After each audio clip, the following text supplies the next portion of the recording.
안녕하세요. 오늘은 들꽃야담 1시간 몰아보기입니다. 즐거운 시청 되세요. 미녀의 유혹을 뿌리친 사내. 옛날 깊은 산골에 홀로 사는 최한솔이란 청년이 있었답니다. 27의 한솔은 어린 시절 마을 친구들과 소꿉놀이하던 기억을 떠올리며 성큼성큼 발걸음을 재촉하며 산에서 내려왔어요. 오랜만에 친구들을 만난다니 기쁘구나. 다들 잘들 살고 있겠지? 혼인들은 하였는지? 산속에서 산지가 벌써 10년이 넘었네.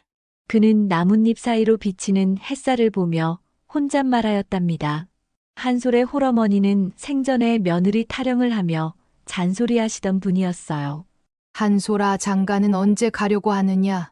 이쁜 며느리 하나 두는 게 제일 가는 효도라는 것을 몰라서 그러는 것이냐? 어머니는 가슴을 치며 한탄하였지만 한솔은 속세의 시끄러움이 싫어 산속에서 초막을 을짓고 살았던 것이었습니다.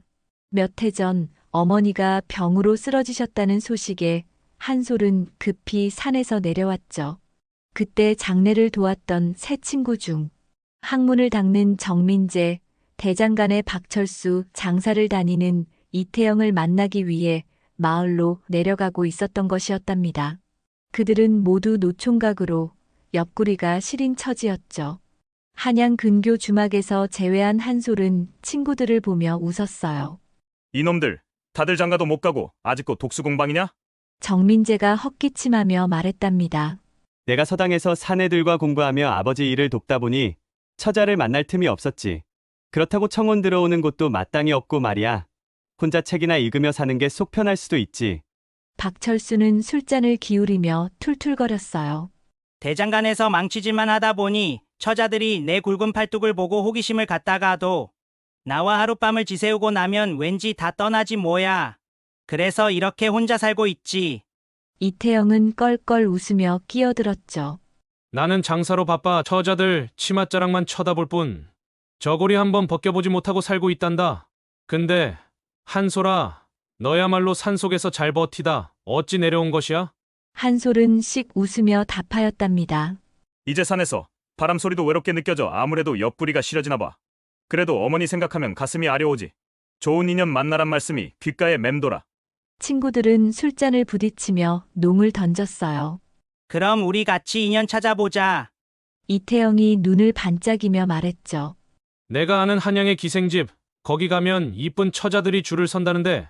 그들은 달빛 아래 기생집으로 향했답니다. 화려한 저고리를 입은 처자들이 버선발로 다가와 그들을 맞이하였고 온갖 아양과 콧소리로 사내들의 가슴을 설레게 하였지만 한솔은 마음이 동하지 않았어요. 이런 곳의 분위기는 내게 맞지 않구나. 그는 술잔만 들여다보며 한숨 쉬었죠. 이태영은 그의 어깨를 툭 치며 말했답니다. 한솔아, 너무 고지식하구나. 이런저런 분위기 속에서 즐길 줄도 알아야 하는데 말이야. 내일 산속 선앙당에 가서 점이나 쳐보자. 거기 무녀가 용하다더라. 우리가 언제 좋은 배필을 만날 수 있을지 한번 알아보자고. 그리하여 다음 날 새벽 한솔과 이태영은 선앙당으로 올라갔어요.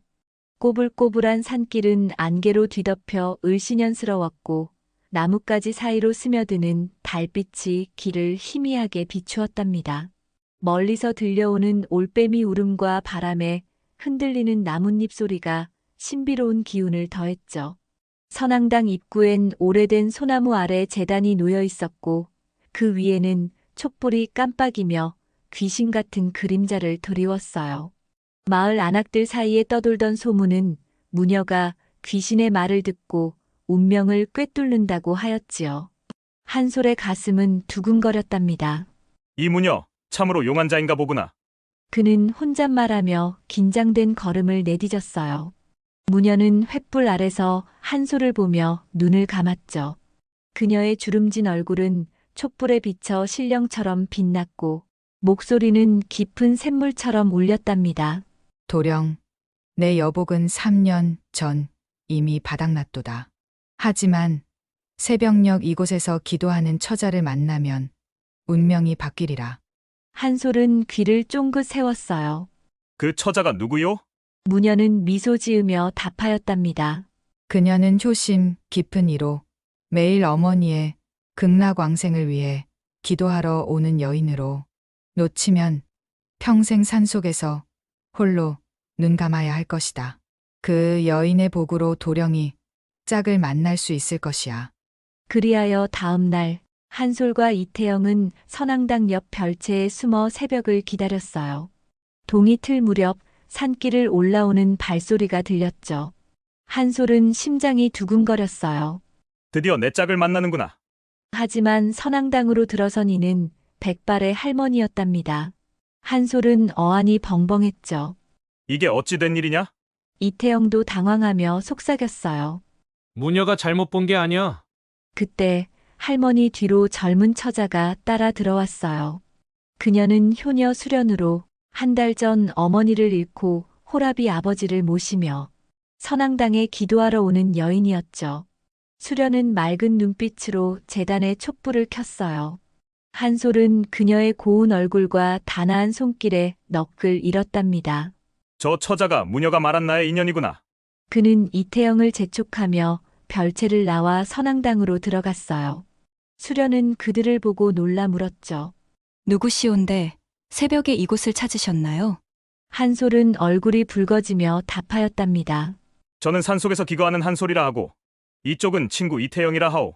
마을로 내려가다 선앙당이 있어 들렀는데 우연히 낭자를 만나게 되었구려. 아, 그러세요. 이 새벽에 산에서 내려오시다니 급한 일이라도 있으신가 봅니다.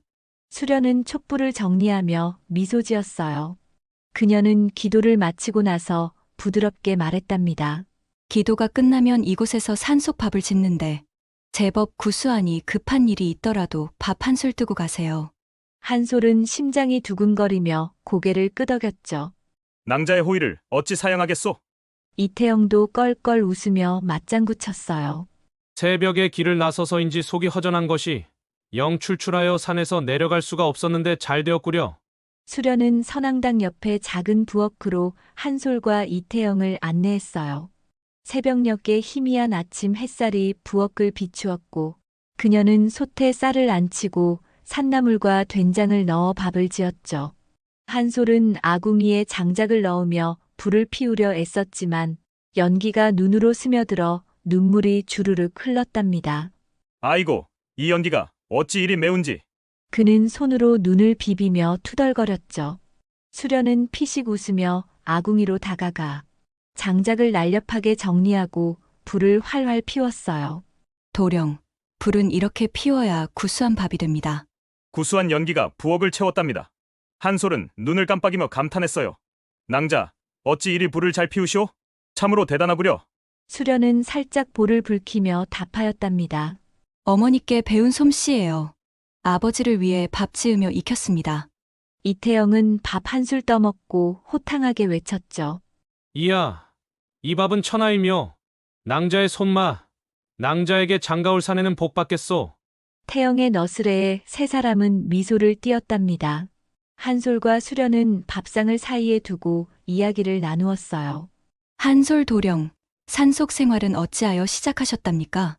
수련의 맑은 눈빛이 아침 햇살에 반짝였답니다. 한솔은 웃으며 답했습니다. 바람과 새 소리가 좋아. 그것을 벗 삼아 심신의 안정을 찾으며 살았다오. 하지만 낭자의 미소를 보니 이젠 산바람보다 따스한 웃음이 더 그리워지겠구려. 한솔의 눈빛에 수련의 가슴도 콩닥콩닥 뛰었답니다. 그리하여 한솔을 그날 이후로 매일 새벽 선앙당을 찾아 수련과 아침밥을 먹으며 이야기를 나누었어요. 그녀의 따스한 말과 효심에 한솔의 마음은 점점 녹아들어갔던 것이었지요. 수련도 한솔의 진솔한 눈빛에 끌렸답니다. 어느 날 한솔은 용기를 내어 말했어요. 수련 낭자, 내 어머니의 한을 풀고 싶었소. 그대와 함께라면 그 한을 보듬을 수 있겠구려. 수련은 미소 지으며 답하였답니다. 저도 한솔 나리와 함께 있으니 마음이 편안하고 함께하면 더 따스한 날이 올 것 같아요. 그렇게 두 사람의 마음을 확인하게 되었던 것이었습니다. 겨울이 깊어지며 한양 근교 마을은 은빛 서리로 곱게 덮였답니다. 한솔은 수련의 따스한 미소를 잊지 못해 매일 마을로 내려왔어요. 그는 장작 다발을 지고 수련의 초가집 마당에 들러 그녀의 손이 땔감으로 거칠어지지 않게 정성을 다했죠. 수련낭자의 미소만 떠올리면 불을 안 떼도 내 초막이 따뜻해지구려. 그는 혼잣말하며 미소 지었답니다. 하지만 수련의 아버지, 이 노인은 산산의 한소를 못마땅히 여겼어요. 하지만 딸이 힘들게 장작을 패는 것보단 한솔의 도움이 낫겠다 싶어 마지못해 집에 오는 것을 눈감아주고 있었던 것이었지요. 그렇게 산 사나이 한솔은 매일같이 장작더미를 지고 마을을 내려오게 되었고, 모르는 사내의 마을 출몰에 사람들은 궁금한 반 수군거림 반으로 수련과 한솔의 관계를 의아하게 바라볼 뿐이었답니다. 그러던 어느 날, 한양 근교 마을 장터는 도둑 소문으로 들썩였답니다. 덕순네가 우물가에서 안악들과 수군거리며 소리쳤죠. 우리 쌀한가마가 감쪽같이 사라졌지 뭐여. 저 산산의 한 소리 매일 장작지고 내려오며 마을을 염탐하는 게 수상했다니까. 옆에 안악이 고개를 끄덕였어요. 그러게 매일 어슬렁거리는 꼴이 영거림칙했지. 아무래도 저자의 소행이 아니련지요. 졸지에 도둑으로 몰린 한솔은 마침 수련에게 약초를 건네러 마을로 내려오던 참이었답니다. 안악들은 한솔을 흘끔거리며 수군거렸고, 그 소문을 들은 수련의 아버지, 이 노인은 마당으로 뛰쳐나왔어요. 내가 내 딸 곁을 맴돌더니 다 속셈이 있었구나. 내 딸을 핑계로 마을의 동정을 살펴 도둑질하다니. 그는 지팡이를 휘두르며 호통쳤죠. 한솔은 억울한 눈빛으로 답하였답니다. 어르신, 소인은 수련낭자가 땔감하면서 고생 안 하도록 장작을 갖다 준 것뿐입니다. 도둑이라니요, 억울합니다. 수련은 아버지를 붙잡으며 억울함을 토로하였지요. 아버지, 한솔나리는 그런 분이 아니에요. 그녀의 맑은 눈빛은 떨렸지만 단호했답니다. 하지만 이 노인은 혀를 끌끌 차며 꾸짖었죠. 절 모르는 소리 하지 말거라. 저 사내의 속을 어찌 알겠느냐. 다시는 이 집 근처 얼씬 말거라. 한솔은 억울한 마음을 억누르며 낭자, 내가 꼭 진실을 밝혀 돌아오겠소. 다짐하며 마당을 나왔답니다. 그날 밤 한솔은 도둑 누명을 벗기 위해 마을을 샅샅이 뒤졌어요. 그는 마을 여기저기 돌아다니며 수상한 발자국들을 눈여겨보았답니다. 그러던 중 수상한 움직임이 포착되었던 것이었지요. 장사꾼 재민이 밤마다 뒷골목에서 몰래 쌀을 옮기는 모습이 눈에 띄었어요. 한솔은 며칠을 눈여겨보면서 치밀한 계책을 세웠어요. 그는 마을 사람들의 집에 여기저기 모래가 든 쌀가마니를 만들어 놓고 도둑이 덫에 걸리기만을 기다렸지요. 그리고 재민의 움직임을 살피며 뒤를 밟았답니다. 그러던 어느 날 밤 재민이 움직이기 시작하였지요. 장터 뒷골목에서 몰래 쌀을 옮기며 마을 여기저기 동태를 살피더니 한솔이 만들어 놓은 쌀가마니를 훔치려 역시 덕순내로 들어가는 것이었답니다. 한솔은 초막 근처에 횃불을 숨기고 그 모습을 지켜보며 심장이 쿵쾅거렸죠. 이놈, 드디어 오늘이 내 누명을 벗는 날이구나. 달빛 아래 재민이 가마니를 훔치러 몰래 다가왔어요. 그는 주위를 두리번거리며 가마니를 어깨에 둘렀지만 안엔 모래와 돌멩이가 가득했답니다. 재민이 무게에 휘청이며 욕지거리를 내뱉었죠. 에이, 이게 뭐냐? 왜 이리 무거워? 한솔은 횃불을 치켜들고 어둠을 가르며 뛰쳐나왔어요. 여보시오, 도둑놈이 여기 있다. 그의 우렁찬 외침이 사람들을 깨웠답니다. 재민은 가마니를 내던지고 도망치려 했지만 한솔이 재빠르게 달려들어 그의 팔을 붙잡았어요. 어딜 달아나느냐? 두 사람은 진흙길에서 엎치락 뒤치락하며 치열하게 얽혔죠. 마을 사람들이 횃불을 들고 몰려왔고 덕순네가 소리쳤어요. 저놈이 내 쌀을 훔쳤구나. 한솔은 숨을 헐떡이며 가마니를 열어 모래를 쏟아냈답니다. 여기 증거요. 이자가 진짜 도둑이오. 남정네들과 안악들이 웅성거리며 재민을 꾸짖었어요. 산사내를 의심했건만 저 교활한 놈이었구나. 진짜 도둑이 여기 있었구먼. 재민은 땀을 뻘뻘 흘리며 변명했지만 오해요. 라는 말은 마을 사람들 그 누구도 믿지 않았죠. 덕순내는 한솔에게 깊이 머리 숙였어요. 아이고, 한솔날이. 제가 오해를 했군요. 정말 미안해요. 내 눈이 어떻게 되었나 봐요. 이렇게 착하고 좋으신 분을 오해하다니. 정말 미안해요. 한솔은 씩 웃으며 답하였답니다. 저의 누명이 벗겨진 것만으로 충분합니다. 그의 눈빛은 수련을 향했고 그녀는 멀리서 미소 지으며 고개를 끄덕였답니다. 겨울이 한창인 한양 근교 마을은 눈꽃으로 곱게 덮였답니다. 최한솔은 누명을 벗고 수련과의 돈독해진 관계에 힘입어 매일 마을로 내려왔어요. 수련낭자의 맑은 눈빛을 얼른 보고 싶구나. 그는 약초 바구니를 들고 한 걸음에 산에서 내려와 수련낭자를 찾았죠. 하지만 수련의 아버지, 이 노인은 도둑 누명을 벗은 한솔을 아직 못마땅히 여겼어요. 능력 없는 저런 자에게 내 딸을 줄 수 없지. 생각하며 그는 과거 몇 차례 수련을 달라던 사대부가의 호라비 장민호를 떠올리며 교활한 계략을 꾸몄답니다. 장민호는 40이 넘은 호라비로 부인을 잃은 후 수련을 눈여겨보며 혼인을 청했으나 번번이 거절당했죠. 이 노인은 장민호를 찾아가 은밀히 속삭였어요. 장대감, 내 우리 수련을 대감의 후처로 보내리라.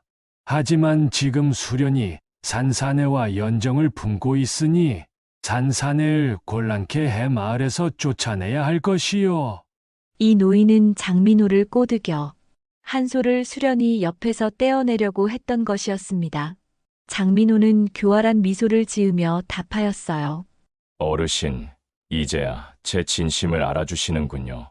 걱정하지 마십시오.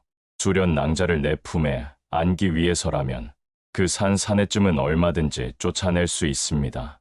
그는 도포 자락을 휘날리며 집으로 돌아와 한솔을 수련에게서 떼어놓을 궁리를 했답니다. 아무리 생각하여도 좋은 계책이 떠오르지 않자 그는 꽤 많은 여종 순심을 불렀어요.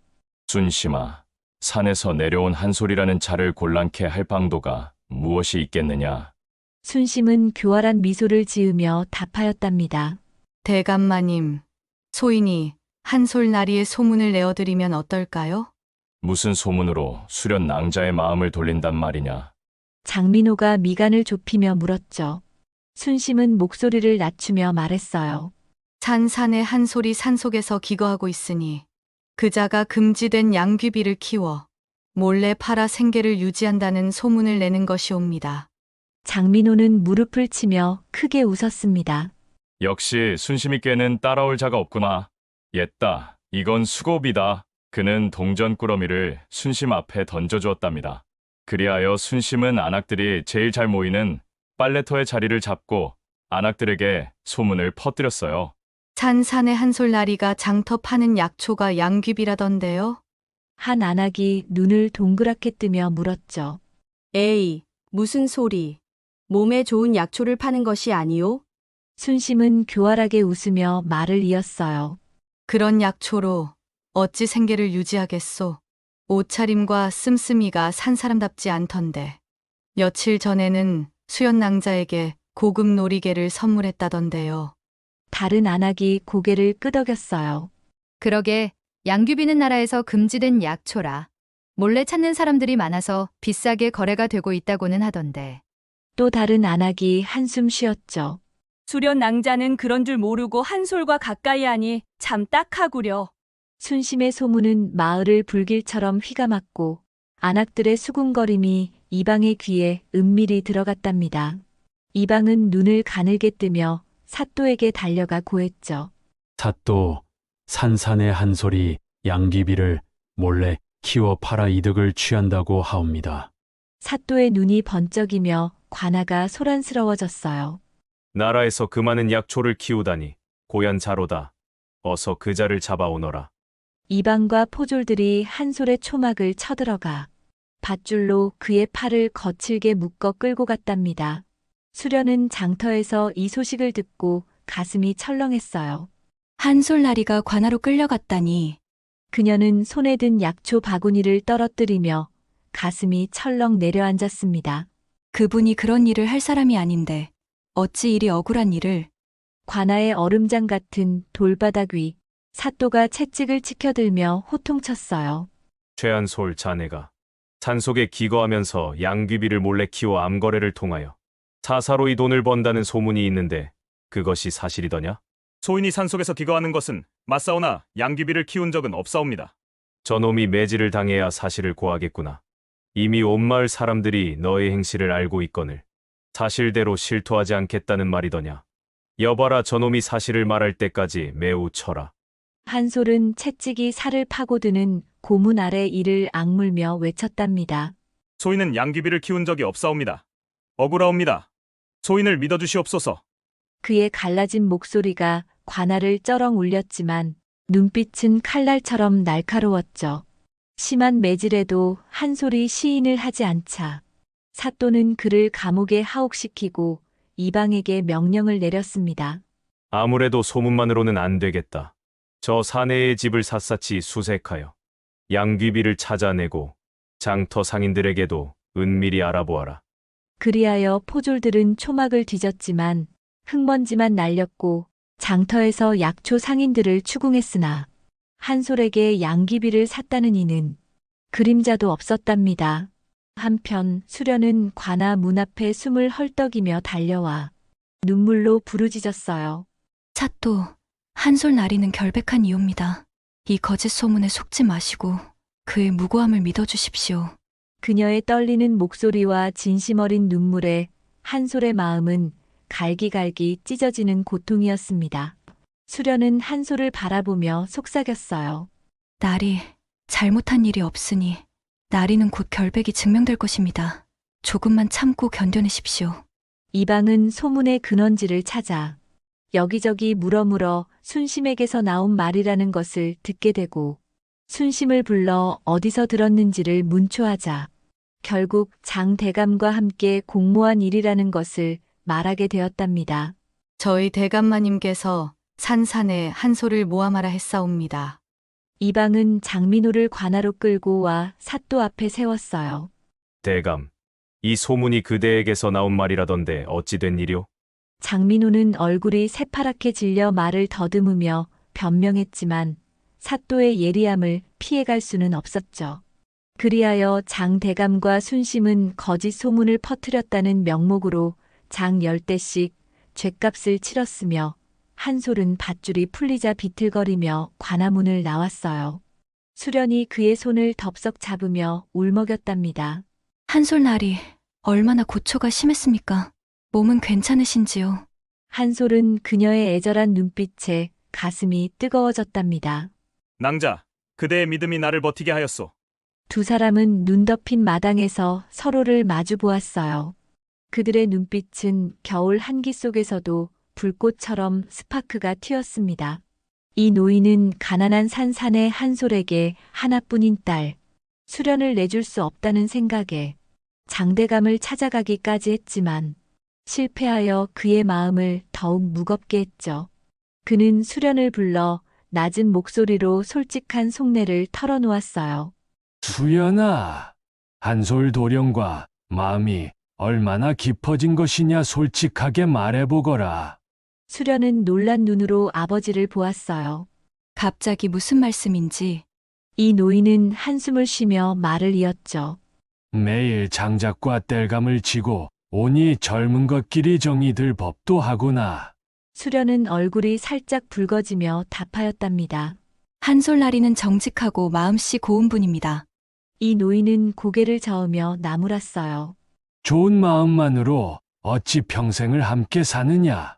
한솔은 초막에서 근근히 살아가는 가난한 도령이야. 아버지, 둘이 약초를 캐고 장작을 패면 먹고 살아가는 데는 걱정이 없을 것입니다. 수련은 눈을 빛내며 말했습니다. 마음이 착하고 서로 아껴주면 그게 행복 아니겠어요? 이 노인은 눈시울이 붉어지며 한숨을 내쉬었어요. 철없는 소리. 내 어미를 잃어보고도 그런 소리가 나오는 것이더냐. 돈이 없어 약한 첩 못 구해 허망하게 보낸 것을 잊었단 말이냐. 한솔과 살면 그 고생을 또 하게 될 것이야. 장민호 대감은 호랍이라 해도 자식 없고 재산 넉넉하니 너를 평생 호강시켜 줄게라. 이 아비가 눈 감아도 걱정 없을 터. 수련은 고개를 저으며 단호히 말했답니다. 아버지, 마음 없는 혼인은 싫어요. 아버지와 둘이 살아도 장대감과는 혼인하지 않겠어요. 이 노인은 땅이 꺼지라 깊은 한숨을 내쉬며 눈을 질끈 감았죠. 그 순간 한솔이 장작 다발을 지고 초가집 담 너머로 대화를 엿들었답니다. 수련의 단호한 목소리와 이 노인의 무거운 한숨이 그의 가슴을 찔렀어요. 수련낭자의 믿음을 결코 후회하지 않게 해주리라. 그는 눈 덮인 마당에서 주먹을 쥐며 다짐하였답니다. 겨울의 끝자락, 한양 근교 마을은 눈 녹은 진흙길로 젖었답니다. 한솔은 수련의 초가집 담 너머들은 이 노인과 수련의 대화를 잊지 못하고 마음에 담아두고 있었지요. 아버님에게 인정받고 수련낭자를 호강시키려면 이대로는 안 되리라. 그는 약초 바구니를 들고 깊은 산속으로 발을 내디뎠답니다. 이 노인의 한숨과 수련의 단호한 눈빛이 그의 가슴을 뜨겁게 움직이게 만들었던 것이었어요. 한솔은 수련과 결혼 승낙을 받기 위해 귀한 약초를 캐 돈을 벌리라 다짐했어요. 양반들이 탐내는 산삼이 제일이겠지. 그는 안개 짙은 계곡, 가시덤불이 손을 찌르는 깊은 산골로 들어갔답니다. 산속은 아직도 얼음이 녹지 않았어요. 얼음 낀 바위에 발이 미끄러지고 산짐승의 울음이 귓가를 스쳤지만 그는 이를 악물었죠. 수련낭자와 평생을 위해서라면 이 고난쯤이야. 횃불을 들고 밤을 헤매던 그는 지친 몸을 겨우 이끌며 쉴 곳을 찾았어요. 그때 계곡 깊은 곳에서 희미한 불빛이 아른거렸답니다. 한솔은 심장이 쿵쾅거리며 그쪽으로 걸음을 옮겼죠. 불빛은 초라한 초가집에서 새어나왔습니다. 한솔은 긴장된 마음으로 살인문 너머로 주인을 불렀답니다. 계십니까? 날이 저물어 쉴 곳을 찾는 약초 캐는 사람입니다. 안에 누구 계십니까? 한솔은 지친 목소리로 주인을 불렀답니다. 문을 열며 소복을 곱게 차려입은 여인이 나왔어요. 그녀는 100년 묵은 구렁이로 하룻밤 사내와 정을 통하면 사람으로 거듭난다는 신령한 존재였답니다. 여인은 고운 얼굴에 요염한 미소를 지으며 한솔을 맞았어요. 나그네, 이 깊은 산속의 어인일이시오. 보시다시피 남편을 잃은 여인이 홀로 사는 초가라오. 100년 묵은 구렁이 여인은 소복을 입고 요염한 미소로 한솔을 맞았어요. 소인이 귀한 약초를 캐러 산속 깊이 들어왔다가 길을 잃어 헤매다 이곳에 이르렀습니다. 하룻밤 신세를 질 수 있겠는지요? 한솔은 고개를 숙이며 조심스레 물었답니다. 방이 한 칸뿐이라 모르는 사내와 한 방에서 지내기 난감하구려. 여인은 일부러 곤란한 척 눈을 내리깔았죠. 그럼 이슬이라도 피할 수 있게 부엌에서 잠을 청하겠습니다. 한솔은 겸손히 답하였어요. 부엌은 문이 없어 산짐승이 들이닥칠 수 있으니 어쩔 수 없이 방에서 함께 묵어야겠군요. 여인은 은근히 마음을 드러내며 목소리로 말했답니다. 그렇게만 해주신다면 한쪽 구석에서 쪼그려 밤을 지내겠사오니 염려 마시구려. 한솔은 연신 허리를 굽혀 감사 인사를 드렸죠. 그 순간 한솔의 뱃속에서 꼬르륵 소리가 울렸답니다. 여인은 부드러운 미소를 지으며 말했어요. 잠시 기다리시구려. 차는 없어도 밥 한 상 내오겠습니다. 여인은 초가의 작은 부엌으로 들어가 솥에 쌀을 안치고 산나물과 된장을 넣어 밥을 지었어요. 곧 구수한 연기가 퍼지며 푸짐한 밥상이 차려졌답니다. 날이 마침 빚어놓은 술이 있어 함께 차려왔습니다. 마음껏 드시지요. 이리 푸짐한 밥상을 차리시다니 참으로 감사하구려. 한솔은 그 호의에 감동하여 숟갈을 들었답니다. 귀한 약초를 캐러 오시다니 무슨 약초를 캐러 오셨나요? 맛있게 밥을 먹고 있는 한솔에게 여인이 물었답니다. 네, 산삼을 찾으러 왔답니다.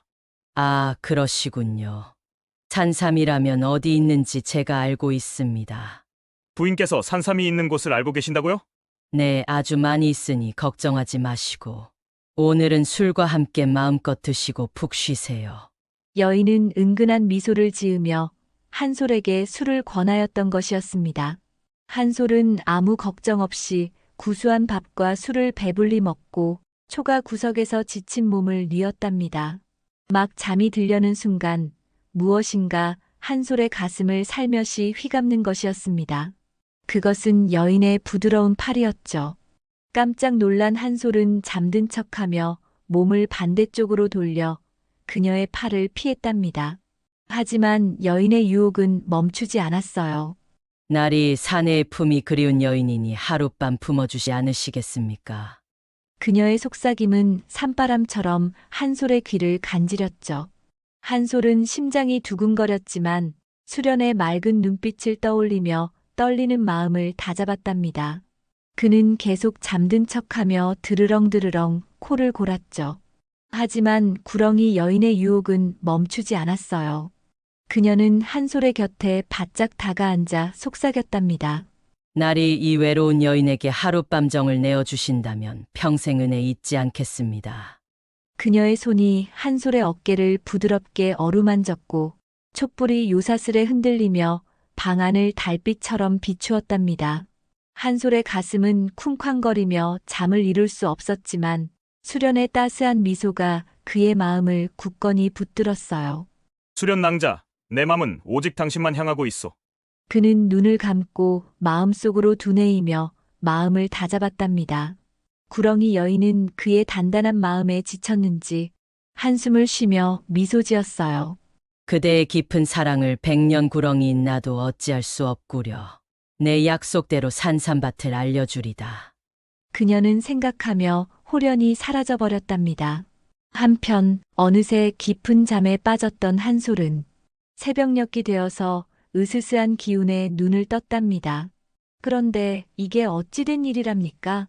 초가집과 과부 여인은 온데간데 없고 그는 푸른 산밭 한가운데에 누워 있었던 것이었습니다.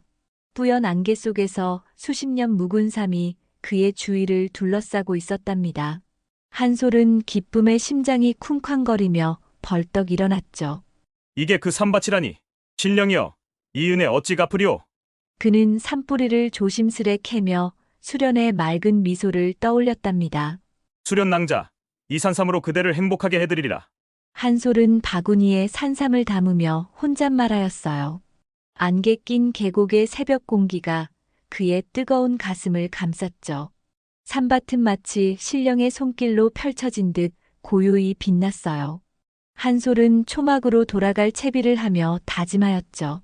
수련 낭자 기다리시오. 이 산삼을 팔아 꼭 혼인을 승낙받겠소. 새벽녘의 산바람은 그의 마음까지 시원하게 해주었답니다. 마을로 돌아온 최한솔은 장터에서 약초 상인에게 산삼을 보여주었어요. 상인이 눈을 휘둥그레 뜨며 외쳤죠. 이런 귀한 산삼을 어찌 구했단 말이오? 귀한 산삼이니 값을 후하게 쳐주시오. 값만 잘 쳐주면 앞으로도 물건을 댈 수 있소이다. 한솔은 의기양양하게 말하였답니다. 상인은 은전을 두둑이 건네며 손뼉을 쳤어요. 이 산삼, 한양 양반들이 줄을 설 거요. 물건만 잘 주시오. 값은 후하게 쳐주리다. 그리하여 한솔은 우선 그 은전으로 마을 어귀의 기와집을 장만하였답니다. 그는 수련과 이 노인을 새 집으로 모셨습니다. 기와집 마당에서 한솔은 수련을 보며 말했어요. 어르신께서 허락하신다면 수련 낭자와 함께 이 집에서 새 삶을 꾸리려 하는데 어찌 생각하십니까? 수련은 눈시울이 붉어지며 답하였답니다. 한솔 날이 돌아오실 거라고 믿고 기다리고 있었습니다. 이 노인은 기와집의 기둥을 쓰다듬으며 툴툴거렸어요. 산사내가 이리 큰 돈을 벌다니 이쯤 되면 두 사람의 혼인을 허락하지 않을 이유가 없지 않겠는가? 이 노인은 기와집 기둥을 쓰다듬으며 흐뭇한 표정으로 말하였답니다. 내 딸이 호강할 터이니 이 아비도 눈 감을 때 걱정 없겠구나. 그리하여 한솔과 수련은 온 마을 사람들과 함께 마당의 매화나무 아래서 혼인 서약을 나눴답니다.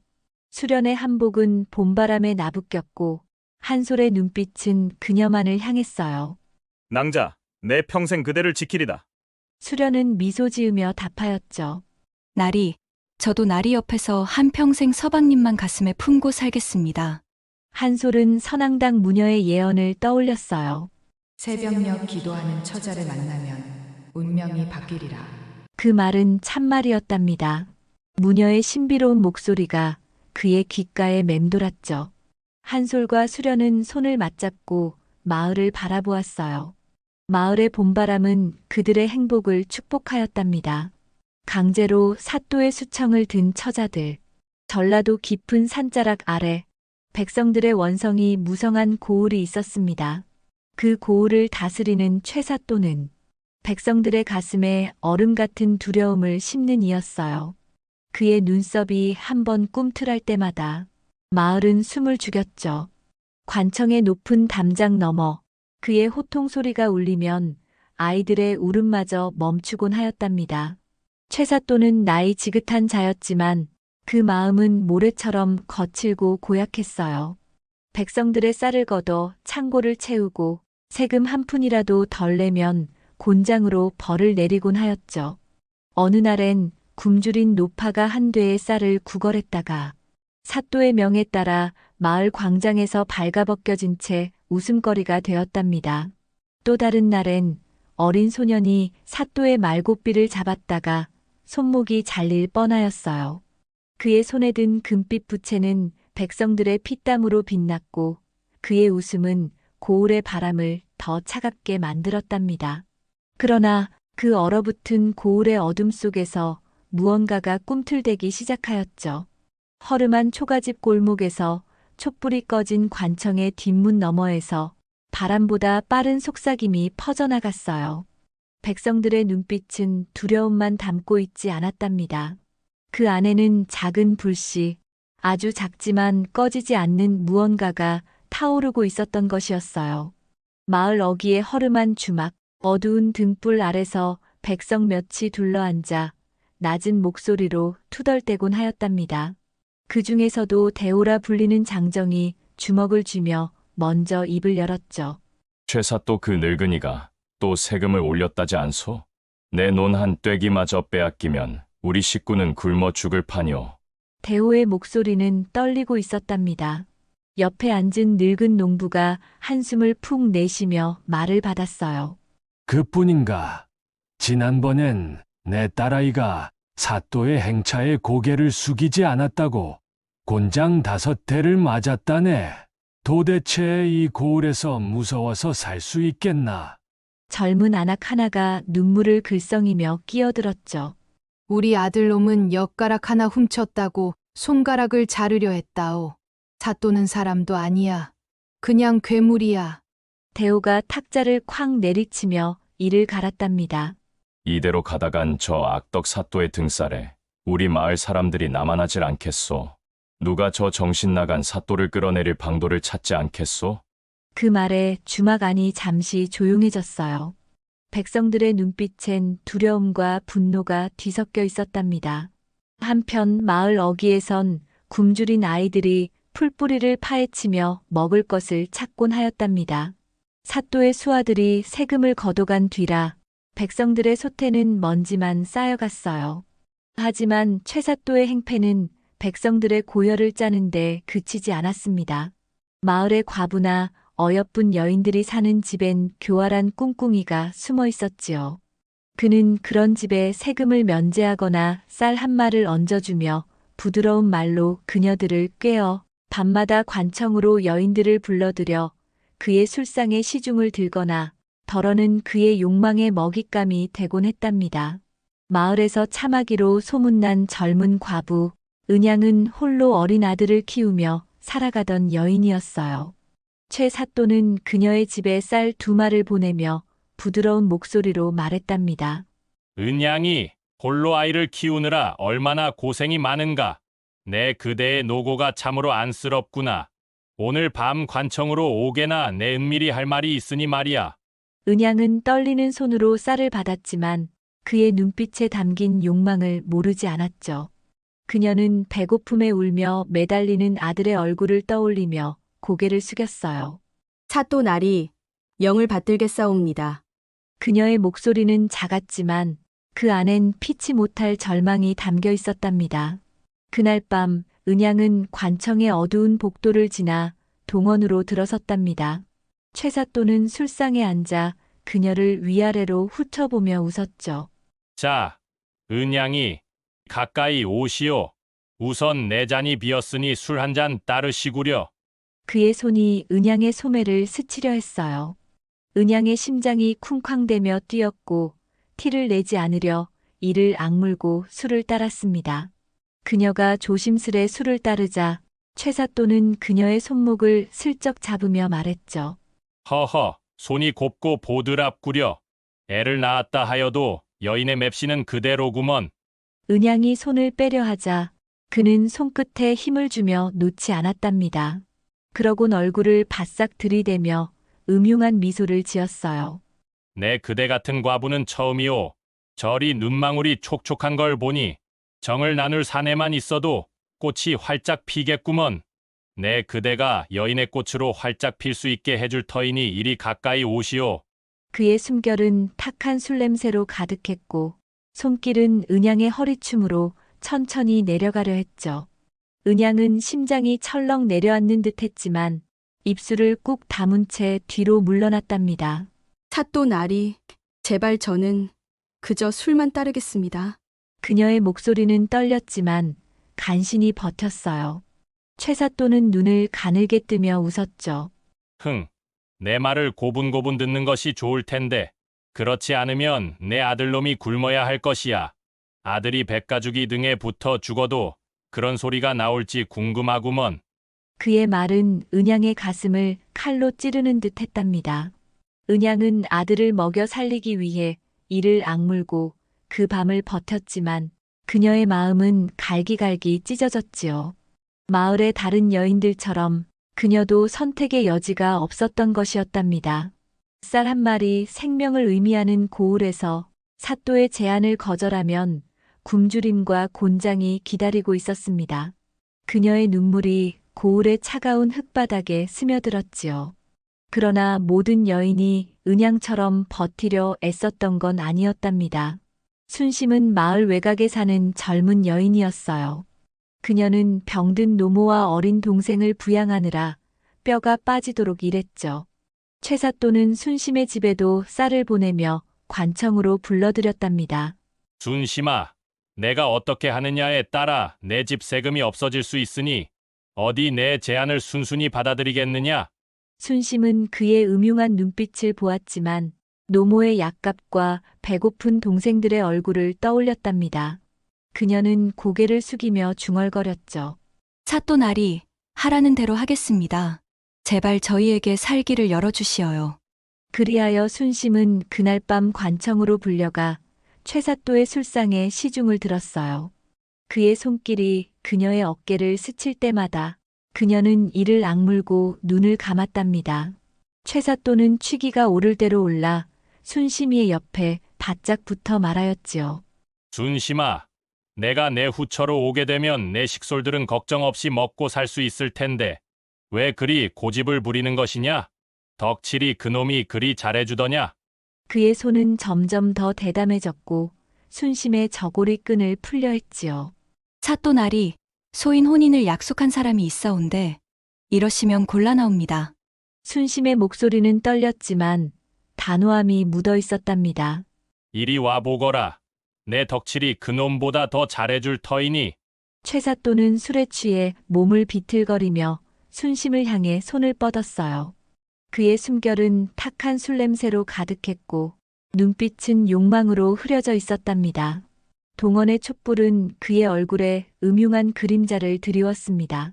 순심은 심장이 쿵쿵 뛰었지만 눈을 들어 사또를 똑바로 바라보았어요.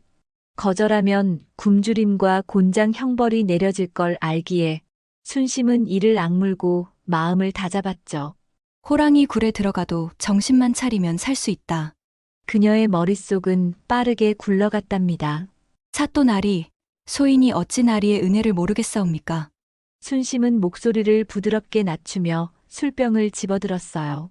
다만 나리께서 이리 취하신 상태로 말씀하시니 소인의 마음이 불안할 뿐이옵니다. 먼저 이 잔을 드시고 노여움을 푸시어요. 그녀는 조심스레 술을 따르며 사또의 손에서 저고리 끈을 슬쩍 빼냈답니다. 그녀의 손은 떨렸지만 표정은 차분했어요. 최사또는 흐뭇한 웃음을 지으며 잔을 받아들었죠. 순심이 너도 제법이구나. 좋다. 이 잔을 마시고 내 마음을 들어보마. 그는 술을 단숨에 들이켰답니다. 순심은 재빨리 또 한 잔을 따랐어요. 사또나리, 이 고을의 백성들이 사또나리의 덕을 어찌 잊겠사옵니까? 한 잔 더 드시어요. 그녀는 부드러운 말투로 사또를 달랬죠. 그녀의 눈빛은 잔잔했지만 그 안엔 호락호락 넘어가지 않겠다는 결의가 숨어 있었답니다. 최사또는 연달아 술을 들이켰어요. 그의 얼굴은 점점 더 붉어졌고 말은 점점 더 꼬였죠. 순심아, 내가 내 곁에 있으면 그의 눈꺼풀이 무겁게 내려앉았답니다. 순심은 기회를 놓치지 않았어요. 그녀는 나지막이 노래를 흥얼거리며 사또의 어깨를 가볍게 두드렸죠. 나리, 편히 쉬시옵소서. 소인이 곁에 있사옵니다. 그녀의 목소리는 마치 자장가처럼 부드러웠어요. 최사또는 점점 고개를 떨구더니 마침내 탁자에 엎드려 코를 골기 시작했답니다. 동어는 그의 거친 숨소리로 가득 찼어요. 순심은 조심스레 일어나 그의 손이 닿지 않는 곳으로 물러났죠. 그녀의 가슴은 여전히 쿵쾅거렸지만 입가엔 희미한 미소가 떠올랐답니다. 오늘 밤은 넘겼다. 그녀는 동원의 문을 살며시 열고 어두운 복도로 빠져나왔어요. 차가운 밤바람이 그녀의 눈물을 식혀주었죠. 그러나 순심은 알았답니다. 이런 밤이 또다시 찾아올 것이란 걸 말이에요. 마을로 돌아온 순심은 덕칠의 집 앞에서 잠시 멈춰섰어요. 그의 집에서 새어나오는 희미한 등불을 보며 순심은 다짐했죠. 더는 이렇게 살 수 없다. 그녀의 속삭임은 밤 공기에 흩어졌답니다. 관청의 어두운 구석에서 아전 이만석은 최사또의 만행들을 전해들었죠. 그는 촛불 아래 앉아 미소를 지었답니다. 순심이의 눈물도, 백성들의 분노도, 그래 조금만 더 백성들의 원성을 듣거라. 그의 목소리는 낮았지만 단단한 결의로 가득했어요. 이런 악행은 고을 전체에 어두운 그림자를 드리웠답니다. 은양의 눈물과 순심의 침묵은 백성들의 가슴에 깊은 상처를 남겼죠. 마을 어귀의 주막에서 백성들은 낮은 목소리로 속삭였어요. 은양이도 순심이도 사또에게 끌려갔다지. 이대로 두면 우리 딸들도 안전하지 않을 거야. 그들의 분노는 점점 커졌답니다. 그러는 가운데 최사또는 마을 어귀에 사는 연희를 관하로 불러들였습니다. 그는 어여쁜 얼굴로 마을 사람들의 입에 오르내리던 처녀였어요. 최사또는 연희에게 쌀을 주며 말하였지요. 오늘 밤 내 너에게 은밀히 할 말이 있으니 관청으로 오거라. 하지만 연희는 그의 제안을 듣자마자 눈을 부릅떴답니다. 사또나리, 저는 이 쌀을 받지 않겠습니다. 굶어 죽을지언정 제 몸을 더럽히는 일은 없을 겁니다. 그녀의 목소리는 날카롭게 관할을 울렸어요. 최사또는 얼굴이 굳어졌지만 곧 음흉한 웃음을 지었죠. 내까짓게 감히 내 말을 거역하느냐? 오늘부터 내 집에 세금을 2배로 올려주마. 연희는 관할을 뛰쳐나왔지만 그녀의 가슴은 분노와 걱정으로 물들었답니다. 그날 밤 그녀는 마을 사람들이 모인 주막으로 달려가 하소연했어요. 사또가 우리를 짐승처럼 부립니다. 이대로 두면 우리 모두 사람처럼 살지 못할 것입니다. 그녀의 소식은 마을 사람들의 분노를 더욱 타오르게 만들었죠. 고을의 밤은 깊었고 달빛조차 구름에 가려 희미하게 스며들었답니다. 관청 뒤편 썩은 나무 냄새가 나는 낡은 창고에서 한 점 촛불이 깜빡이고 있었어요. 그곳엔 아전 5이 얼굴을 맞대고 앉아 있었죠. 최사또의 학정이 고을을 짓밟는 동안 그들의 마음은 더 이상 참을 수 없을 만큼 뜨거워졌던 것이었답니다. 창고 문틈으로 스며든 찬 바람이 촛불을 흔들었지만 그들의 눈빛은 단단하게 빛나고 있었어요. 나이든 아전, 이팽수가 먼저 입을 열었답니다. 어제 사또가 또 한 놈을 광장에서 곤장 10대를 쳤네. 쌀 한 마를 덜 냈다는 이유로 말이야. 그의 목소리 분노로 인해 갈라져 있었죠. 이팽수는 손으로 수염을 쓸며 한숨을 내쉬었답니다. 이러다 우리 고을에 사람 하나 남지 않을 거야. 젊은 아전 박진수가 바닥에 놓인 집신을 툭 차며 말을 받았어요. 그뿐입니까? 지난주엔 내 이웃이 사또의 행차 앞에서 고개를 숙이지 않았다고 귀싸대기를 맞았습니다. 그 뒤론 겁에 질려 집 밖으로 나오지도 않아요. 박진수의 얼굴은 붉게 달아올라 있었죠. 사또는 우리를 짐승처럼 부리는데 언제까지 이렇게 살 겁니까? 창고 안은 무거운 침묵으로 가득 찼답니다. 아전들은 서로 눈치를 보며 숨을 골랐어요. 그때 구석에 앉아있던 아전 이만석이 천천히 일어섰죠. 그의 눈에는 묘한 빛이 감돌고 있었답니다. 여러분, 이렇게 한탄만 하다간 아무것도 바뀌지 않습니다. 이만석은 단호한 어투로 말을 이었어요. 사또를 끌어내릴 방법이 있습니다. 그를 스스로 무너지게 할 아주 간단한 방법 말입니다. 아전들의 눈이 일제히 이만석에게로 쏠렸답니다. 그게 뭔 소리요? 이팽수가 눈을 치켜뜨며 물었죠. 이만석은 촛불을 내려다보며 미소를 지었어요. 사또가 미쳤다고 소문낼 만한 일을 저질러서 그를 혼란에 빠뜨리고 고을 전체가 그를 손가락질하게 만드는 겁니다. 그런 일이 가능하겠소? 박진수가 고개를 갸웃하며 물었답니다. 이만석은 고개를 끄덕였죠. 한 아이면 됩니다. 순진한 얼굴을 가진 누구도 의심하지 않을 그런 아이 말입니다. 그의 말은 마치 칼처럼 날카롭게 아전들의 가슴을 파고들었어요. 이만석은 더 이상 말을 잇지 않았지만 그의 눈빛은 무언가 큰 그림을 그리고 있는 듯 했답니다. 아전들은 서로 얼굴을 마주보며 숨을 삼켰죠. 아이가 무엇을 한단 말이오? 박진수가 중얼거리자 이만석이 대답했어요. 두고 보시게. 사또의 오만을 깨뜨릴 좋은 방법이 있다네. 그들의 목소리는 조심스러웠지만 그 안에는 단단한 결의가 담겨 있었답니다. 창고 밖에서는 밤바람이 나무 문을 스치며 낮은 울림을 만들었어요. 촛불은 흔들리며 아전들의 얼굴에 긴 그림자를 드리웠죠. 그들은 계획의 전모를 아직 알지 못했지만 무언가 큰 일이 시작되리라는 예감이 그들의 가슴을 채웠답니다. 고을의 아침은 고요했지만 관청 동원에는 묘한 긴장감이 감돌고 있었답니다. 최사또는 나무 의자에 앉아 서책을 넘기며 금빛 부채를 느릿느릿 흔들고 있었죠. 그의 얼굴엔 백성들의 고혈로 채운 창고를 떠올리는 듯한 미소가 떠올라 있었어요. 관청의 하인들은 고개를 숙인 채 숨소리조차 내지 않았답니다. 그 순간 동원의 문이 벌컥 열리며 한 소년이 뛰어들었어요. 그 소년은 바로 소금이었죠.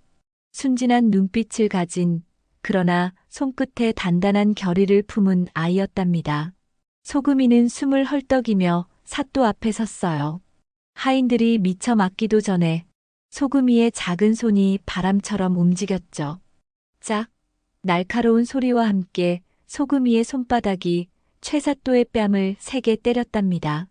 동원 안은 순식간에 얼어붙었어요. 사또의 부채가 툭 떨어졌고 하인들의 입은 떡 벌어졌죠. 소금이는 눈 깜짝할 사이에 문 밖으로 달아나 버렸답니다. 그의 발소리는 복도를 지나 관청 담장 너머로 사라졌어요. 최사또는 뺨을 감싸 쥔 채 멍하니 서 있었죠. 그의 눈은 믿을 수 없다는 듯 커졌고 얼굴은 순식간에 벌겋게 달아올랐답니다. 이게 무슨 일이냐? 사또의 고함이 동원을 쩌렁쩌렁 울렸어요. 그는 탁자를 쾅 내리치며 하인들을 호령했죠. 저놈을 당장 잡아와라! 감히 내 뺨을 때리다니! 저 버러지 같은 놈을 내 앞에 끌고 오거라! 그의 목소리는 갈라지고 입가엔 거품이 살짝 맺혀 있었답니다. 하인들은 서로 눈치를 보며 우물쭈물했어요. 한 하인이 조심스레 입을 열었죠. 사또 나리, 그게 동인아이가 어찌 감히 나리의 뺨을 때릴 수 있겠습니까? 혹여 꿈을 꾸신 게 아닌지요. 그의 말에 다른 하인들이 고개를 끄덕이며 맞장구 쳤답니다. 그러게 말입니다. 아이가 그런 배짱이 있을 리 없지 않습니까?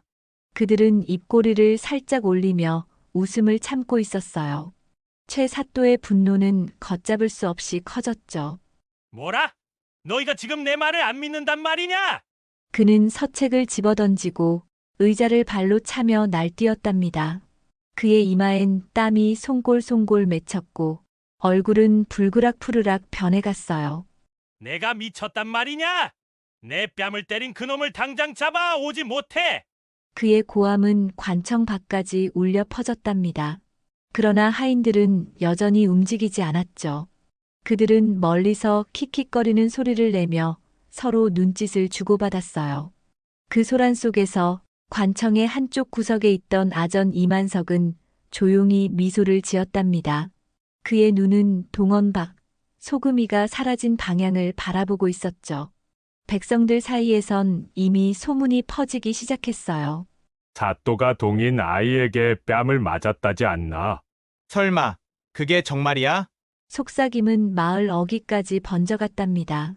고을의 공기는 점점 더 뜨겁게 달아오르고 있었어요. 하지만 관청 동원은 최 사또의 고함으로 뒤흔들리고 있었답니다. 소금이의 손바닥이 그의 뺨을 때린 그 순간부터 사또의 세계는 송두리째 무너져 내리는 듯 했어요. 그의 분노는 참을 수 없어 계속 고래고래 소리를 질렸습니다. 그놈을 잡아 오라니까!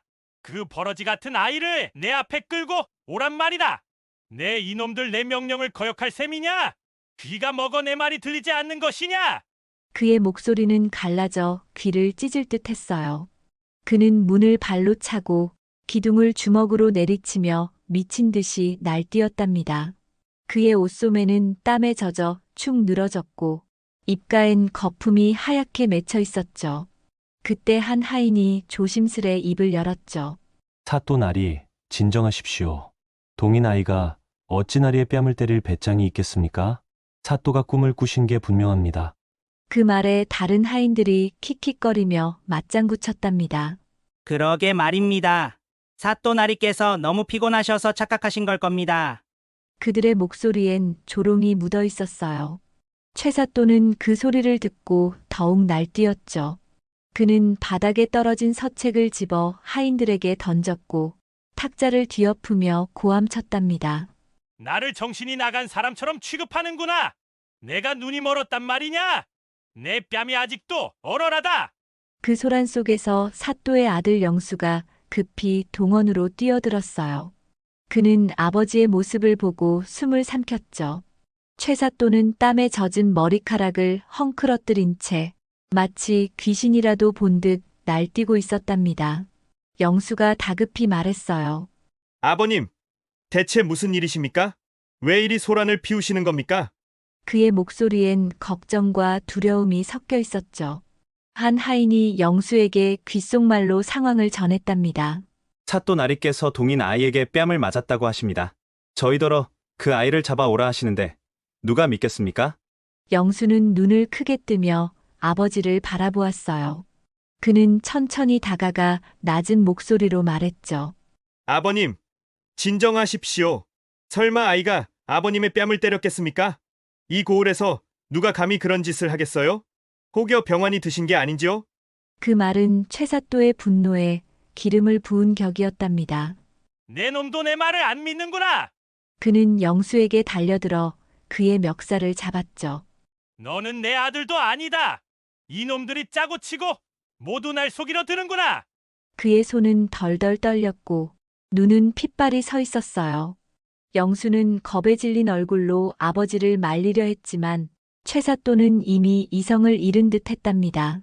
그는 동원 바닥에 주저앉아 가슴을 치며 울부짖었죠. 내가 이 고을의 사또다. 어찌 나를 이렇게 모욕하느냐? 영수는 더 이상 참을 수 없었어요. 그는 급히 의원을 불러오라 명했답니다. 곧 허름한 약상자를 든 의원이 동원으로 들어왔죠. 의원은 최 사또의 몰골을 보고 눈을 가늘게 뜨며 말했어요. 진정을 위해 이 약을 좀 드셔보시지요. 그는 떨리는 손으로 약사발을 내밀었답니다. 그러나 최 사또는 약사발을 발로 차며 고함쳤죠. 약 따위 필요 없다. 너희 모두 날 미쳤다고 몰아세우는구나. 약사발은 바닥에 떨어져 산산조각 났고 약 냄새가 동원을 가득 채웠답니다. 관청 밖에서는 백성들 사이에 소문이 바람처럼 퍼져나갔어요. 최사또는 동원 한 구석에 주저앉아 숨을 헐떡였어요. 그의 머릿속은 혼란으로 가득 찼죠. 내가 정말 미친 걸까? 그는 뺨을 어루만지며 중얼거렸답니다.